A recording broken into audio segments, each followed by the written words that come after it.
कुछ लोगों ने अपने निजी लाभ के लिए, राजनीतिक लाभ के लिए इस फिल्म का प्रदर्शन कराया है। इससे समाज में वैमनस फैल सकता है, वैमनस बढ़ेगा जो समाज के लिए घातक है। सिर्फ और सिर्फ राजनीतिक फायदे के लिए अल्पसंख्यकों के साथ हिंसा किया जाता है, तो कहीं ना कहीं दंगों का फायदा लेके, आक्रोश फैला के, वैमनस फैला के उसका फायदा लेने की कोशिश की जा रही है कि कोई फिल्म किस भावना के तहत बनाई गई है, किस माहौल में बनाई गई है, कैसे बनाई गई है, उसको लेके प्रोपेगेंडा करना, और जो चीज अगर गलत हो गई है, खराब हो गई है, उसके खिलाफ हम सब हैं, उस हिंसा के खिलाफ हम सब हैं। आइए आपकी मुलाकात करवाते हैं श्री सलाहुद्दीन शिबू एडवोकेट से, जो कि राष्ट्रीय अध्यक्ष हैं ऑल इंडिया दलित मुस्लिम मोर्चा के और प्रेसिडेंट हैं मिली फाउंडेशन के। उनसे बात करेंगे जो आजकल लेटेस्ट, आज की हॉट टॉपिक बना हुआ है, Kashmir files. Sir, Kashmir files के पीछे आपको क्या लग रहा है, क्या राजनीति या सियासत है? देखिए वामी जी, सबसे पहले तो मैं हिंसा के खिलाफ हूँ। हिंसा चाहे जातिगत हो या धार्मिक हो, क्योंकि जब भी कभी जातिगत या धार्मिक हिंसा होती है तो उसमें इंसानियत शर्मसार होती है, तार-तार होती है। लेकिन इस तरह की घटनाओं का प्रोपेगेंडा करना या इनको बार बार दिखाना लोगों में आक्रोश पैदा करता है, जो नहीं होना चाहिए मेरे विचार से। और आज जब ये फिल्म आई है और जिस परिप्रेक्ष्य में आई है, जिस राजनीतिक माहौल में आई है, उससे साफ जाहिर है कि इसके पीछे बहुत बड़ी सियासत है, बहुत बड़ी राजनीति है, और कुछ लोगों ने अपने निजी लाभ के लिए, राजनीतिक लाभ के लिए इस फिल्म का प्रदर्शन कराया है। तो जिस तरह से सरकार इस फिल्म को प्रोपेगेट कर रही है, सपोर्ट कर रही है, जिस तरह से प्रधानमंत्री जी प्रचार प्रसार कर रहे हैं और तमाम उनकी पार्टी के लोग प्रचार प्रसार कर रहे हैं, उससे लगता है कहीं ना कहीं ये राजनीतिक फायदे के लिए है।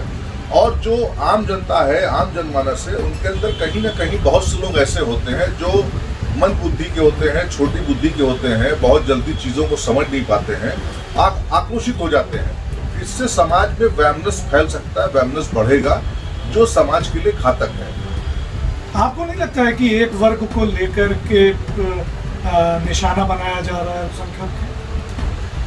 देखिए, अल्पसंख्यकों को तो लगातार निशाना बनाया गया इस मुल्क के अंदर, आज़ादी के बाद से लेकर आज तक, और हमेशा निशाने पर हैं और हाशिए पर भी हैं। लेकिन सिर्फ और सिर्फ राजनीतिक फायदे के लिए अल्पसंख्यकों के साथ हिंसा किया जाना, या दलितों के साथ हिंसा किया जाना, या बर्बरता किया जाना, ये बिल्कुल गलत है। इससे पहले जो दलितों पर अत्याचार हुए हैं, दलितों के खिलाफ हिंसाएं हुई हैं, गुजरात में दंगा हुआ। अब गुजरात दंगे की फिल्म को अगर हम बार बार दिखाएंगे तो वो मैं नहीं समझता कि बहुत अच्छी चीज़ है।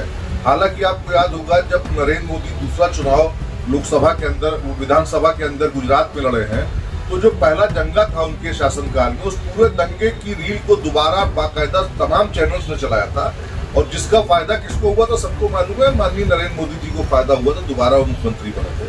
तो कहीं ना कहीं दंगों का फायदा लेके, आक्रोश फैला के, वैमनस फैला के उसका फायदा लेने की कोशिश की जा रही है, और ये परंपरा गलत है, और इस परंपरा के मैं खिलाफ हूँ। आपको नहीं लगता और भी वर्ग हैं, आप भी आते हैं, आप जिस तंजीम से ताल्लुक रखते हैं ऑल इंडिया दलित मुस्लिम मोर्चा, और भी वर्ग हैं, दलित हैं, ओबीसीज हैं, सिख हैं, उन पर भी कई फिल्में बनी हैं, लेकिन उनको इतनी पब्लिसिटी नहीं मिली, ऐसा क्यों? देखिए, वो जो फिल्में बनी थी वो कभी समाज को बांटने के लिए, वैमनस फैलाने के लिए नहीं बनी थी, या किसी राजनीतिक उद्देश्य के लिए नहीं बनी थी। वो फिल्में तो इसलिए दिखाती गई हैं हमेशा, या बनती गई हैं कि जो समाज के अंदर एक कटु भावना अपर कास्ट या लोअर कास्ट या ओबीसी के बीच में फैली हुई है, उस भावना को कैसे खत्म किया जाए।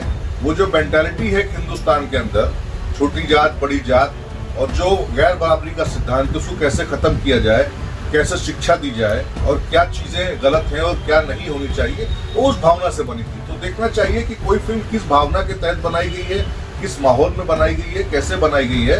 मैं एक बात आपको बताना चाहता हूँ, आज से 10-15 साल पहले गुजरात के लड़के ने फिल्म बनाई थी, स्टैलिन जिसका नाम था, जो पूरे देश के अंदर घूमा था। उसने तमाम पंडों के बड़े बड़े बयान लिए थे, तमाम मुल्लाओं के बयान लिए थे। उसने दिखाया था कि दलितों पे हिंसा कैसे होती है, अत्याचार कैसे होता है, जुल्म कैसे होता है, और लोगों के अंदर जो अपर कास्ट है उसके अंदर दलितों के प्रति कितना जहर भरा है, उसने सिर्फ वो दिखाया था। लेकिन उसका मकसद ये नहीं था कहीं पर कि इससे वैमनस फैले या हिंसा खत्म हो, इसको खत्म कैसे किया जाए, दूर होना चाहिए, ये पर्पस था उसका। तो ये पर्पस यहाँ अलग अलग है। यहाँ पर्पस राजनीतिक उद्देश्य के लिए है, और वहाँ पर्पस समाज में जो वैमनसता थी, जो जाति का भेदभाव था, उसको खत्म करने के लिए थी। आप भारतवासियों के लिए आज के इस माहौल में क्या संदेश देना चाहते हैं? मैं कहूँगा कि इस तरह की फिल्मों पर कतई बहुत ज़्यादा ध्यान न दें। जैसे तमाम फिल्में देखते हैं वैसे इसको भी देखें, लेकिन इस फिल्म को लेके कोई दुर्भावना न पालें। मैं आपको बताना चाहता हूँ, खासतौर से आपके जरिए संदेश देना चाहता हूँ। श्रीनगर हेडक्वार्टर से 2021 में एक RTI मांगी गई थी। उसमें पूछा गया था कि कितने ब्राह्मण समाज के लोगों की हत्या हुई थी, तो उसमें पता लगा कुल 89 ब्राह्मण समाज के लोगों की हत्या हुई थी और 1635 अदर कास्ट के लोगों की हत्या हुई थी। तो 1635 लोग अलग थे और सिर्फ 89 ब्राह्मण, तो सिर्फ 89 हत्याओं, जबकि कश्मीर में लगातार हत्याओं का सिलसिला जारी है। उसको लेके प्रोपेगेंडा करना, और जो चीज अगर गलत हो गई है, खराब हो गई है, उसके खिलाफ हम सब हैं, उस हिंसा के खिलाफ हम सब हैं, हमारी संवेदनाएं सबके साथ हैं। लेकिन इसका गलत प्रोपेगेंडा नहीं होना चाहिए और इसको गलत तरीके से, किसी दुर्भावना से नहीं देखा जाना चाहिए और किसी तरह से जनता को आक्रोशित होने की जरूरत नहीं है। ये तो हमारे साथ राष्ट्रीय अध्यक्ष ऑल इंडिया दलित मुस्लिम मोर्चा के श्री सलाउद्दीन शिबू एडवोकेट। एकदम सही कहा कि हिंसा के खिलाफ हम सब हैं, सभी लोगों के साथ संवेदना है। मैं वामे खान, कैमरामैन प्रिंस आर्या के साथ, लखनऊ।